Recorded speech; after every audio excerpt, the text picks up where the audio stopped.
মাথা ব্যথা থাকবে না কেন? এই পুকুরের জল দিয়ে গ্রামের লোকেরা সবাই রান্না বান্না করে, খায়, মাঠে জল দেয়, ফসল ফলায়। আর এই পুকুরে যদি শুকিয়ে যায় তাহলে আমাদের অনেক জলের কষ্ট হয়ে যাবে। তাই আমি দেখতে এসেছি জল কেন শুকিয়ে যাচ্ছে। এই জল এখন আমার। এই পুকুরের জল কেউ এক ফোঁটাও পাবে না। পুকুরের জল কেউ পাবে কি পাবে না সেটা বলার তুমি কে? আমি মাগুর রাজা, এই পুকুরের প্রহরী। প্রহরী মানে তো পাহারাদার। তুমি প্রহরী হয়ে কেন সবার কাছ থেকে জল কেড়ে নেবে? তোমার তো উচিত সবাইকে জল দিয়ে সাহায্য করা। এই জল আমি আর কাউকে দেব না। সব জল চুষে নিয়ে নিজের কাছে রেখে দেব। মানুষ শুধু দেয়, কখনো কাউকে কিছু দেয় না। এবার আমি জল নেব, কাউকে জল দেব না। যদি জানে বাঁচতে চাস তবে এখান থেকে চলে যা, আর কখনো আসবি না এখানে, কখনো না। শোনো মাগুর রাজা, আমার কথা শোনো, যেও না। শোনো না মাগুর রাজা, আমার কথা শোনো। আহ, মাগুর রাজা আমার কথা শুনবে না। যাই, বাড়ি গিয়ে ভেবে তারপর দেখবো কি করা যায়।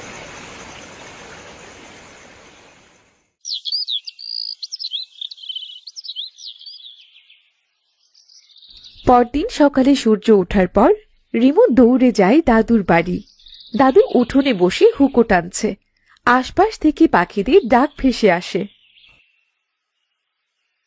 মোবাইল গেম খেলে টাকা ইনকাম করতে চান? তাহলে মোস্ট প্লে হতে পারে আপনার জন্য সেরা চয়েস। এখানে আপনি প্রতিদিন গেম খেলেই টাকা ইনকাম করতে পারবেন। শুধু অ্যাপ ডাউনলোড করলে পাবেন 200 টাকা বোনাস, আর লগ ইনে 122টি ফুল স্পিন, 500 টাকা ডিপোজিটে 220টি ফুল স্পিন। আপনার প্রথম ডিপোজিটে আপনি পাবেন 150% বোনাস, 25% হেল ভিআইপি পোস্ট বোনাস, 6000 টাকা পর্যন্ত পোস্ট খেলুন এবং 9,60,00,000 টাকা পর্যন্ত রিওয়ার্ড জিতুন। সুপরিচিত এবং নিরাপদ উপায়ে লেনদেন। বাংলাদেশে বিকাশ, নগদ, রকেট উপায় এবং ভারতে ফোন পে, গুগল পে ও অন্যান্য ইউপিআই মাধ্যমে ব্যাংক ট্রান্সফার সুবিধা। এখনই নিজের পিন করা কমেন্ট থেকে মোস্ট প্লে অ্যাপ রেজিস্ট্রেশন করে আপনার ইনকামে যাত্রা শুরু করুন।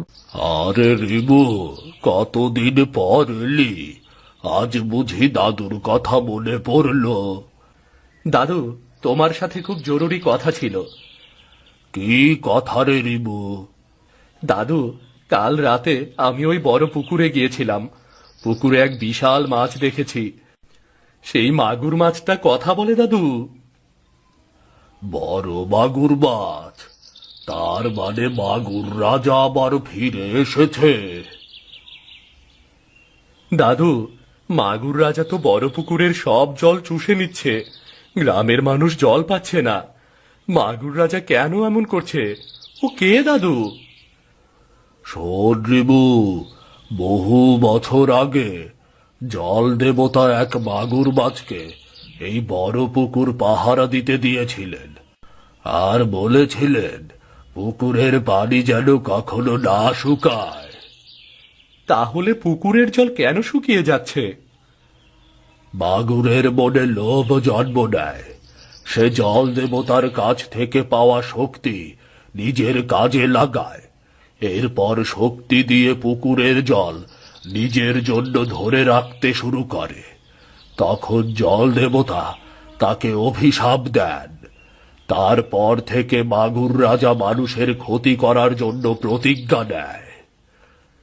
কিন্তু দাদু, এই মাগুর রাজার হাত থেকে আমাদের জল বাঁচানোর কি কোনো উপায় নেই? আছে রে রিমু।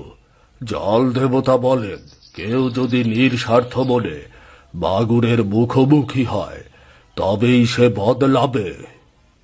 দাদু, আমি চেষ্টা করব।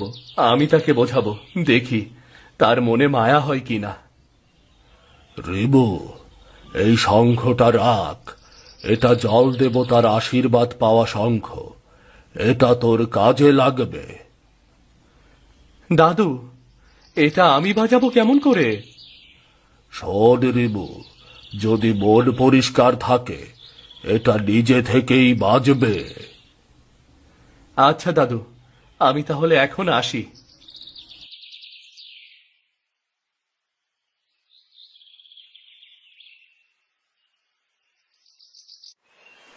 দুপুরবেলা রিমু পুকুর ধারে বসে শঙ্খ বাজানোর চেষ্টা করছে।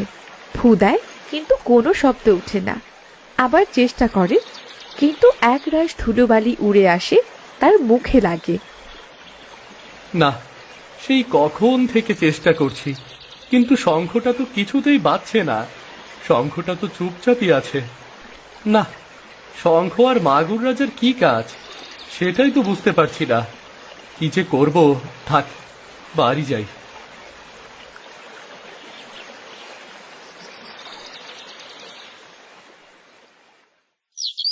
দিন যেতে লাগলো। গ্রামের চারদিকে সব জল শুকিয়ে গেল। আকাশে মেঘ আসে না। গ্রামের সবাই খুব কষ্টে দিন পার করতে লাগলো। রিমুরে, আমাদের গ্রামের যে অবস্থা, যদি বৃষ্টি না হয় তাহলে আমাদের হয়তো অন্য গ্রামে চলে যেতে হবে। এত কষ্ট করে তো আর থাকা যায় না রে বাপ। রিবু, সময় এসেছে বাছা। কাল রাতেই শঙ্খটা নিয়ে পুকুরে যাবি। বাগুরের একটা শাস্তি না দিলে হবে না। হ্যাঁ দাদু, মাগুর রাজার একটা শাস্তি দিতেই হবে। কিন্তু আমি মাগুর রাজাকে শাস্তি দেব কি করে? ও তো আমার থেকে আকারে শক্তিতে সব দিকে বড়। ওকে আমি কেমন করে শাস্তি দেব? ভয় পাস না রিবু, শঙ্খ ঠিক সময় মতো তোকে সাহায্য করবে। আর জল দেবতাও তোকে দেখবে। এখন এই গ্রামের সব শান্তি তোর হাতে। দাদু, আমি আমার প্রাণপণ দিয়ে চেষ্টা করব। আমি আর কাউকে জলের কষ্ট পেতে দেব না দাদু। রিমু, তোরা কিসের কথা বলছিস? শঙ্খ মাগুর রাজা, এসব কি বলছিস? কিছু না মা, তোমাকে ওসব নিয়ে চিন্তা করতে হবে না।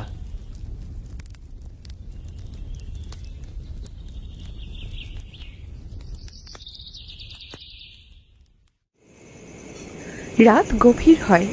আকাশ কালো অন্ধকার। প্রবল বাতাসে গাছের পাতা ছিঁড়ে উঠছে। রিমু চুপি চুপি বের হয়, হাতে শঙ্খ। পুকুরের জল হঠাৎ কেঁপে ওঠে। পুকুরের চারদিক থেকে নীল আলো বেরোতে লাগলো। মাগুর রাজা, কোথায় তুমি? সামনে এসো, আমি তোমার সাথে কথা বলতে এসেছি। সামনে এসো মাগুর রাজা।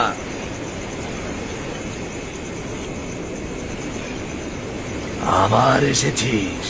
তোর সাহস তো কম না। আগের দিন তোকে ছেড়ে দিয়েছি, আজ আর তোর বিস্তার নেই। তুমি আমাদের জল চুষে নেওয়া বন্ধ করো, তাহলে আমি আর তোমার কাছে আসব না। তুই এখনো বুঝিসনি, এই জল আমার। এটা আমি কাউকে দেব না। ভালোই ভালোই দূর হয় এখান থেকে। মাগুর রাজা, জল কারো নয়, সবার। কিন্তু তুমি আমাদের সব জল নিজের কাছে কেন রেখে দিচ্ছ? এটা তুমি বড্ড অন্যায় করছো। মানুষকে অযথা কষ্ট দিচ্ছ। তোর মতো পুচকে আমাকে ন্যায় অন্যায় শেখাবে? তোর সাহস তো কম না। আমি এখানে কোনো খারাপ কাজ করতে আসিনি যে ভয় পাবো। আমি আমাদের সাথে হওয়া অন্যায় প্রতিবাদ করতে এসেছি। তুই ওইটুকু পুচকে আমাকে কি করবি বল তো দেখি। আমি তোমাকে কিছু করতে আসিনি। তুমি এমন অন্যায় করো না, আমাদের জল আমাদেরকে দিয়ে দাও। তোরা মানুষেরা মিথ্যেবাদী, লোভী, তাতে তো কোনো দোষ হয় না। আমি আমারটা ভাবলেই দোষ হয়। মাগুর রাজা, সবাই একরকম হয় না। আমি তোমার কোনো ক্ষতি করতে চাইনি। আমি শুধু চাই আমাদের গ্রাম আবার আগের মতো হোক, আগের মতো জল ফিরে আসুক। না, সেটা কখনোই সম্ভব নয়। আমার পানি আমি কাউকে দেব না, কাউকে না। এরপর মাগুর রাজা জলের ঘূর্ণি তোলে। ঢেউয়ের ধাক্কায় রিমু পড়ে যায় কাদায়। সে অনেক কষ্টে উঠে দাঁড়ায়, শঙ্খটা মুখে তোলে, চোখ বন্ধ করে ফু দেয়, কিন্তু কোনো শব্দ হয় না। আরে, এই শঙ্খ তো বাজছেই না। এখন আমি কি করব? আজ কেউ তোকে আমার হাত থেকে বাঁচাতে পারবে না। নে, মরার জন্য প্রস্তুত হ। রিমু আবার শঙ্খতে ফু দেয়। তারপর শঙ্খ থেকে সোনালি আলো বেরিয়ে আসে। সোনালি আলো মাগুর রাজাকে পেঁচিয়ে ধরে। আরে বাহ, শঙ্খ থেকে কি সুন্দর সোনালী আলো বের হয়ে এসেছে। এই আলো কোথা থেকে এলো? আমার সব শক্তি দিয়েও তো আলোটার সাথে পেরে উঠছি না। এবার দেখ কেমন লাগে। এই পুচকি, কি করলি? আমাকে এই আলো থেকে ছাড়া, আমি তো আর পারছি না, আমার যে খুব কষ্ট হচ্ছে। মাগুর রাজা, তুমি আগে আমাদের গ্রামের জল ফেরত দাও, তবেই তোমাকে মুক্ত করব। আচ্ছা ঠিক আছে, আমি কথা দিচ্ছি, আমি সব জল ফেরত দেব। আমি আর কখনো নিজের কাছে জল রাখবো না। মাগুর রাজা, সত্যি বলছো তো? হ্যাঁ বালক, সত্যি বলছি। সোনালী আলো, মাগুর রাজা তার ভুল বুঝতে পেরেছে, তুমি ফিরে এসো। বালক, তুমি আমাকে বাঁচালে, তুমি আমার চোখ খুলে দিয়েছ।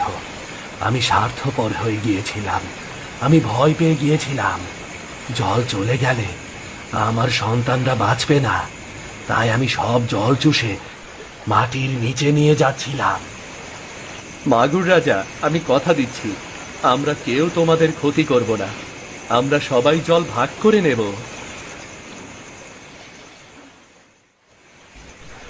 সাহসী ছেলে, তুই প্রমাণ করেছিস নিঃস্বার্থ মানেই প্রকৃতির জন্য আশীর্বাদ লুকিয়ে থাকে। যে নিঃস্বার্থভাবে কাজ করে, চিন্তা করে, সে সবার মঙ্গলের কথা চিন্তা করে। বালক, তোর মঙ্গল হোক।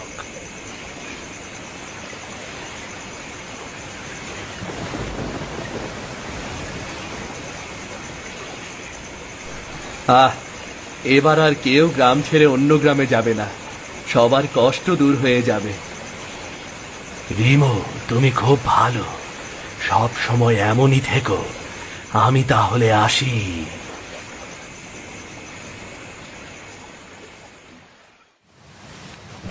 পরদিন সকালে চারপাশে বৃষ্টি, পুকুর জলে ভরে গেছে। ধান খেতে সবুজে জেগে উঠেছে প্রাণ।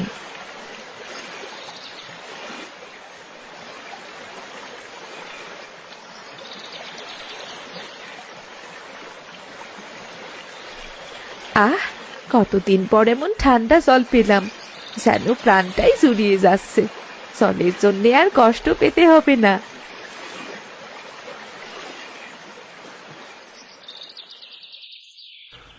রেবো, তুই সাহস দিয়ে সবার জীবনের কষ্ট দূর করেছিস, সবার মুখের হাসি ফিরিয়ে এনেছিস। সবার সুখেই সুখী হতে হয় দাদু, স্বার্থপরের মতো একা একা সুখে থাকার মধ্যে কোনো সুখই নেই দাদু। তুই ঠিক বলেছিস রে। দেখো দাদু, আজ গ্রামের লোকজন পানি পেয়ে কত খুশি। কেউ পুকুরে গোসল করছে, কেউ গাছের নিচে নাচছে, বাচ্চারা জলে খেলছে, দেখে খুব ভালো লাগছে। হ্যাঁ রে রিবো, মনে রাখিস, প্রকৃতিকে ভালোবাসলে সেও তোকে ভালোবাসবে।